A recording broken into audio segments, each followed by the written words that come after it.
Hello class. In this online lesson, we're going to be looking at the role of social media in political demonstrations and elections. This online class will allow you to look at several case studies, a quiz, and some homework, so make sure that you stick around right until the end. As you know, we've been exploring how businesses use technology to effectively communicate with their markets, within their organization, and with other suppliers and distributors. Before an email is written, a pamphlet is produced, or a company tweets a message, it's important that they reflect on what type of communication they should be using. Not only are some types of communication more effective or appropriate, as one famous Canadian once said, the medium is the message.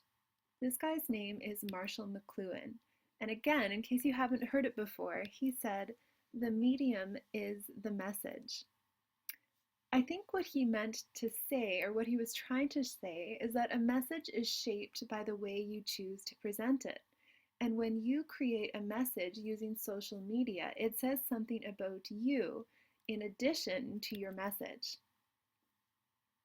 So, this online experience is going to take us on a bit of a different direction than we've been following these past few classes. We've been looking more at traditional businesses and how they've been using social media.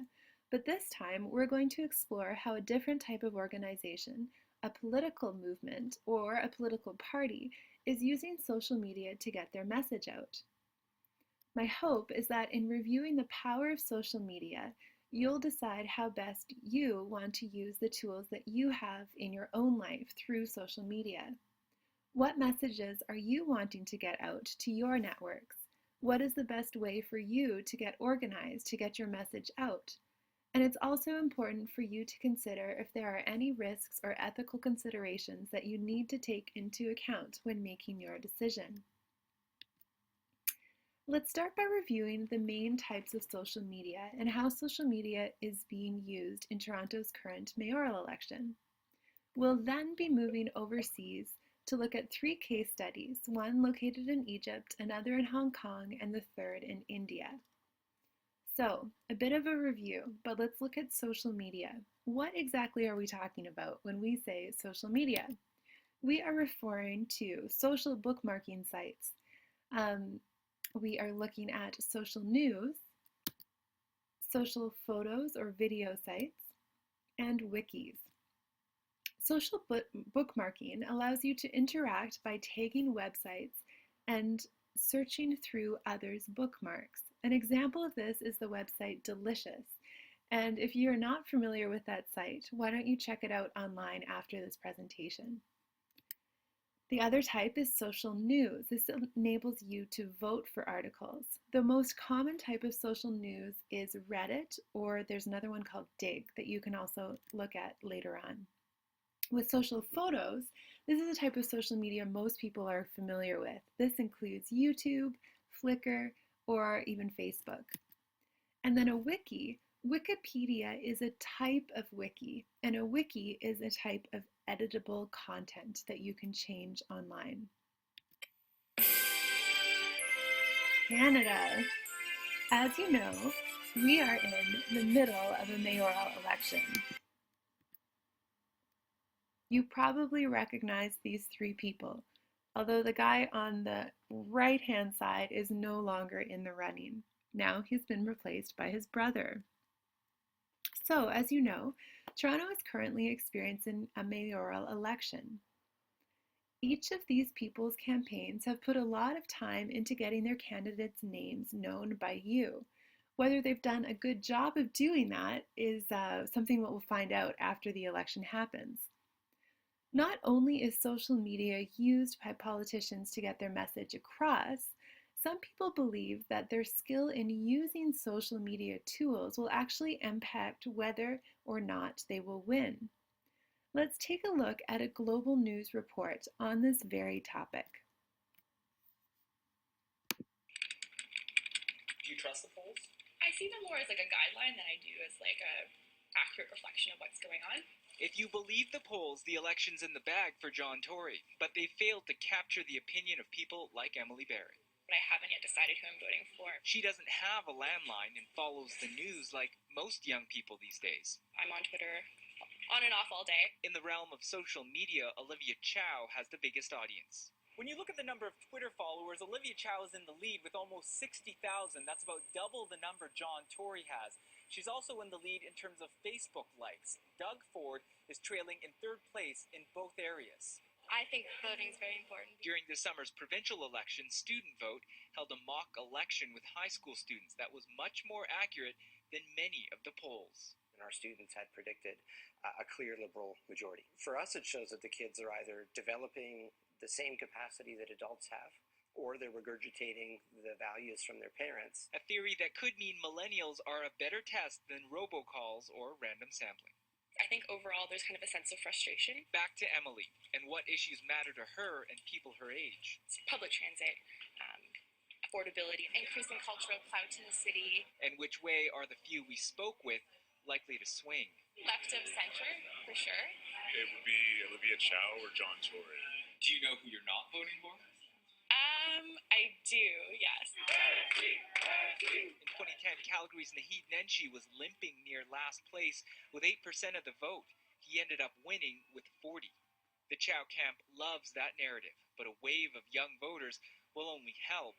Only if they were all voting one way. If their voting preferences are broken down the same as the rest of the population, it's totally irrelevant. And on that, there are no guarantees. I'm actually still kind of making up my mind right now. Peter Kim, Global News. So, it is obvious that media is useful, social media is useful to political campaigns. But what about the people whose lives are actually affected by the decision those politicians are making? The everyday citizen. We are now going to be looking at two revolutionary movements that have used social media to protest the political reality in their countries. First, we'll look at what has been dubbed the Facebook Revolution in Egypt, and then we'll head over to China to see Hong Kong's Umbrella Revolution. A revolution is a forcible overthrow of a government or social order in favor of a new system. Usually, before a revolution occurs, there are many political demonstrations or uprisings. In some countries, these can be dangerous and hard to organize because the government wants to maintain its current control. Often, in undemocratic countries, these protests can get violent or place the protesters at risk. So if you were going to get involved in an election or a revolution, why don't you take a moment to think about what type of technology, specifically social media, would you use?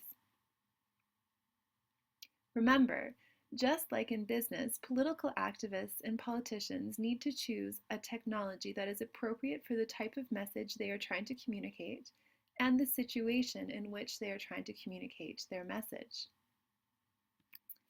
Remember how I said you need to watch for ethical or legal implications?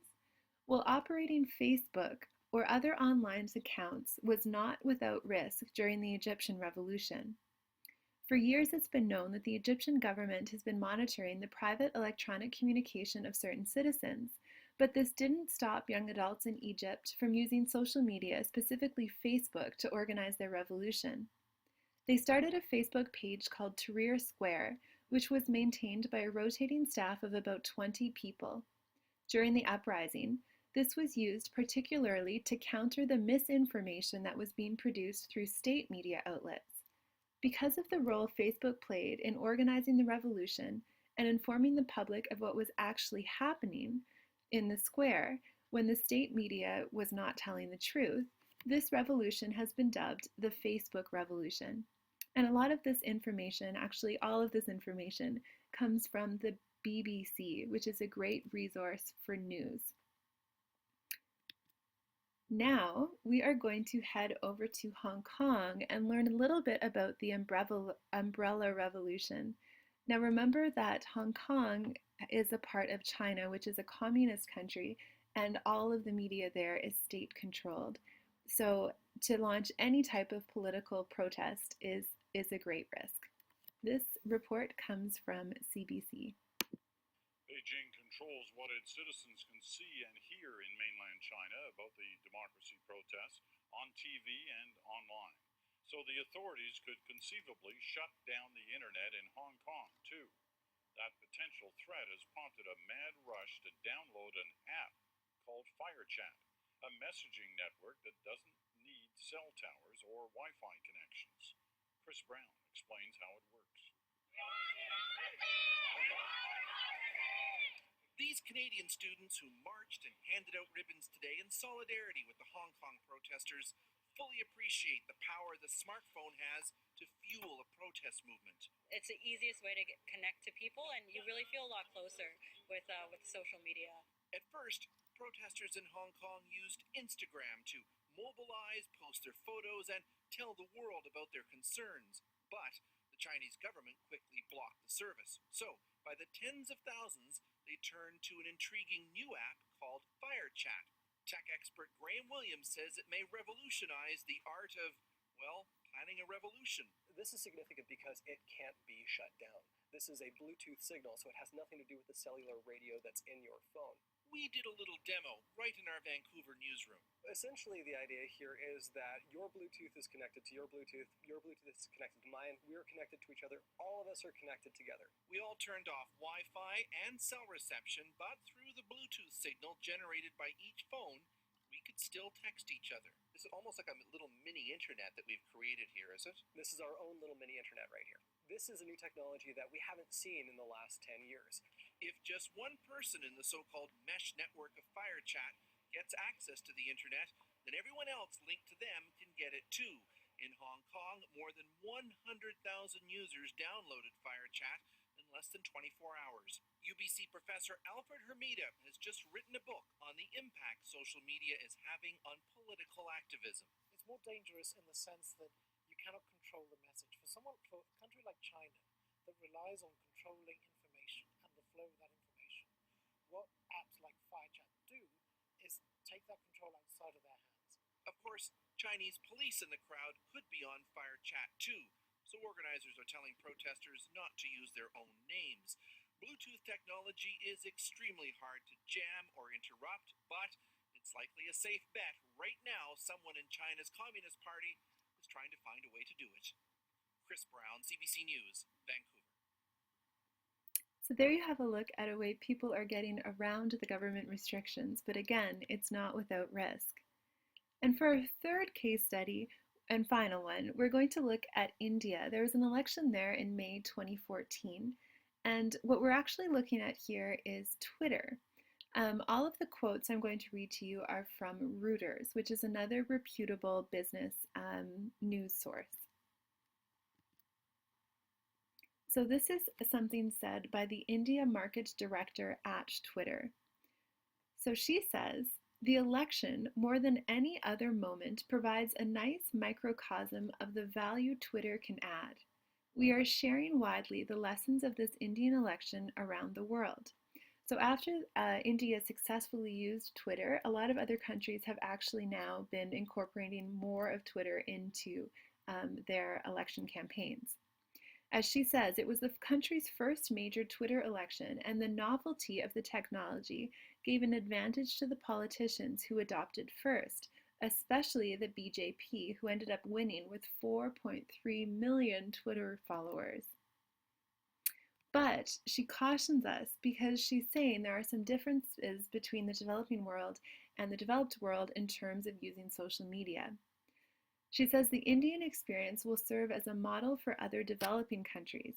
In the US, and I would say Canada, the saturation of the social media space by all parties may have a canceling out effect. So, some things to keep in mind. And that brings us to homework. I'm not going to review this, except to say that at the bottom there's an APA referencing site you might want to check out. This should be a maximum of 1 page, and it is due the next class. Remember, you can come back to this screen to read it over. And I almost forgot, we've got a quick quiz to end off. I'm going to bring up the 4 questions onto the screen, review them, and submit the answers with your homework. And that brings us to the end of our presentation, but I hope it doesn't stop you from considering the impact you might have on this world, here in Canada or abroad through social media. Have a great night.